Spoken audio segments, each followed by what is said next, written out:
کے بعد کہ انڈر ورلڈ کا سارا بزنس زبانی اعتماد پر ہوتا ہے، میری بھی زبان پر ہی یقین کرنا پڑے گا، لکھ کر تو میں نہیں دے سکتا۔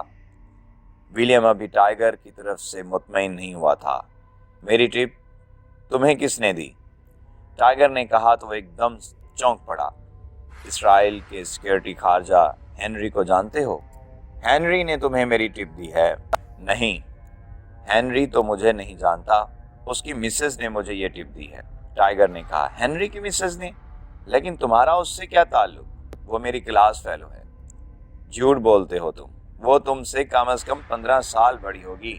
تمہیں ایک راز کی بات بتاتا ہوں، ٹائیگر نے کہا، اور پھر وہ اس انداز میں اٹھا جیسے دھیمے لہجے میں کوئی بات کہنا چاہتا ہو۔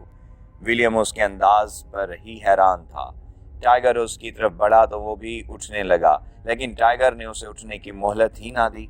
اس نے تیزی سے آگے بڑھ کر ولیم کے منہ پر ہاتھ رکھا اور دوسرے ہاتھ سے اس کے سر کے پچھلے حصے پر ایک مکہ مارا۔ ایک ہی مکہ اس سے کافی رہا، وہ بے ہوش ہو گیا۔ ٹائیگر نے اسے صوفے پر گرا دیا اور پھر اس کی نبض چیک کی۔ وہ 15 منٹ سے پہلے ہوش میں نہیں آ سکتا تھا۔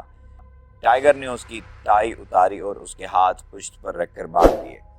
پھر اس نے صوفے کا کشن اٹھایا اور اس کا کپڑا پھاڑا اور وہ کپڑا اس کے منہ میں دے دیا۔ اب ٹائیگر کو یہ دیکھنا تھا کہ اس کوٹھی میں کتنے افراد ہیں۔ ریوالور نکال کر اس نے ہاتھ میں پکڑ لیا اور ڈرائیونگ روم سے باہر آ گیا۔ اس کوٹھی میں ولیم کے علاوہ 2 ملازم تھے۔ ٹائیگر نے ان دونوں کو ٹھکانے لگا دیا۔ 2 سیکیورٹی گارڈ تھے جو گیٹ پر تھے، وہ بھی اس کے لیے خطرہ ہو سکتے تھے، لہٰذا ٹائیگر نے انہیں بھی ٹھکانے لگا دیا۔ ٹائیگر جس کار میں آیا تھا وہ کار اور اس کا ڈرائیور اب یہاں موجود نہیں تھے، جس کا صاف مطلب تھا کہ وہ واپس چلا گیا ہے۔ اس کی زندگی باقی تھی، اس لیے وہ چلا گیا تھا۔ ہر طرف سے مطمئن ہو کر ٹائیگر واپس ڈرائنگ روم میں آ گیا۔ ولیم اب ہوش میں آ رہا تھا، اس کے جسم میں حرکت ہو رہی تھی۔ پھر اسے ہوش آ گیا۔ پہلے تو وہ خالی نظروں سے اسے دیکھتا رہا، پھر اس کی آنکھوں میں شعور کی چمک نمودار ہوئی۔ اس نے ایک دم اٹھنے کی کوشش کی۔ اس کے ہاتھ پشت پر بندھے ہوئے تھے، اس لیے وہ اٹھنے میں کامیاب نہ ہوا۔ ٹائیگر اسے اس انداز میں دیکھ رہا تھا جیسے قصاب ذبح ہونے والے بکرے کو دیکھتا ہے۔ ولیم فیلڈ میں کام کرنے والا نہیں تھا، وہ تو صرف حکم چلاتا تھا اور پیسہ خرچ کرتا تھا، اس لیے وہ ٹائیگر کی نظروں سے ہی پریشان ہو گیا۔ ولیم دل میں تو پریشان تھا، لیکن اس نے بظاہر غصے سے کہا، یہ تم نے مجھے اس طرح کیوں باندھا ہوا ہے؟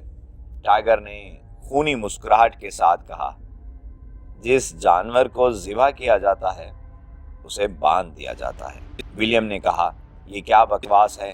جلدی سے مجھے کھول دو، کہ تم نے میرے ساتھ یہ حرکت کی ہے تو وہ تمہاری تکہ بوٹی کر دیں گے۔ ٹائیگر نے طنزیہ لہجے میں کہا، تمہارے جو آدمی اس کوٹھی میں موجود ہیں؟ ہاں، 2 تمہارے ملازم اور 2 سیکیورٹی گارڈ جو گیٹ پر موجود تھے۔ ہاں، اب دیر مت کرو، جلدی سے مجھے کھول دو۔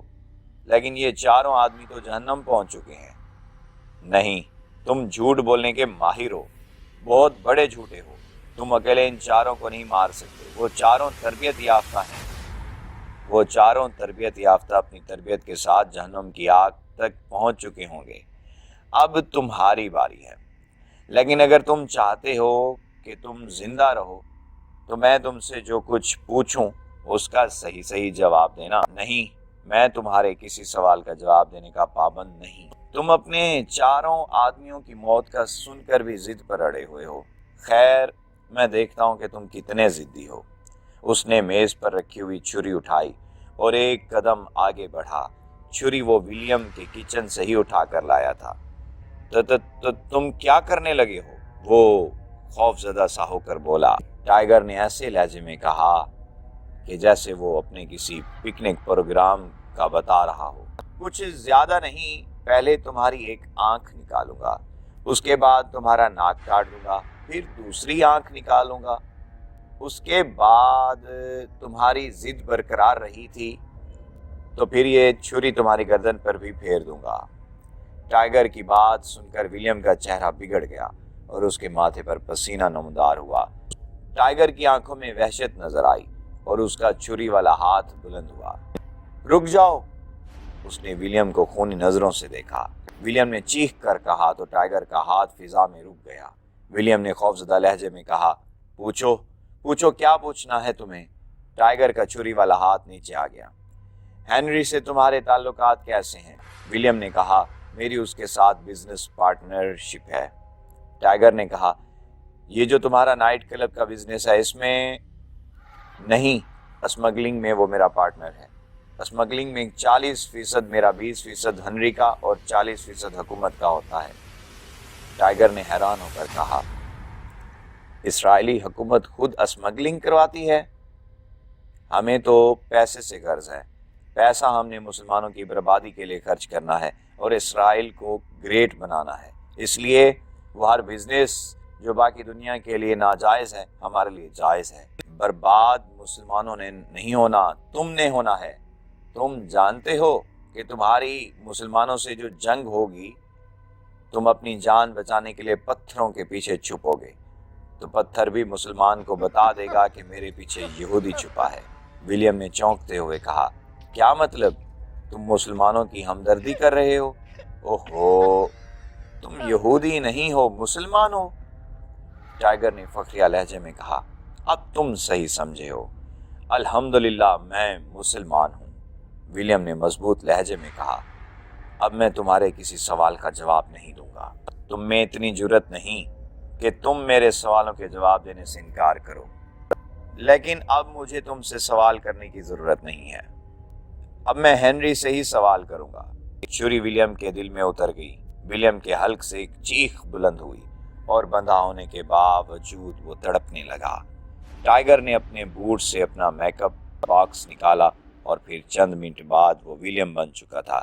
ایک کمرے میں وارڈروب موجود تھا جس میں ولیم کے لباس موجود تھے۔ ٹائیگر نے ایک لباس منتخب کیا اور پھر وہ کوٹھی کی پارکنگ میں آ گیا جہاں ولیم کی کار موجود تھی۔ وہ کار میں بیٹھا، گیٹ کے قریب پہنچ کر اس نے کار روکی اور گیٹ کھول کر کار باہر لے آیا۔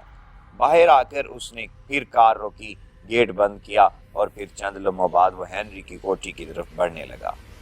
چونکہ آفس ٹائم ختم ہوئے کافی دیر ہو چکی تھی، اس لیے اسے امید تھی کہ ہنری اپنی کوٹھی پر ہوگا۔ جی دوستو، اگر آپ کو ہماری ویڈیو پسند آئی ہے تو کامنٹ میں اپنی رائے سے ہمیں آگاہ کیجیے گا۔ اگر آپ چینل پر نئے ہیں تو چینل کو سبسکرائب کر لیجیے اور بیل آئیکن کو دبانا نہ بھولیے گا تاکہ آپ کو ہماری مزید ویڈیوز سب سے پہلے مل سکیں۔ دعا میں ہمیں یاد رکھیے گا، اپنا بہت سارا خیال رکھیے گا۔ اپنے دوست توقیر نیاز توقیر کو اجازت دیجیے۔ اللہ نگہبان۔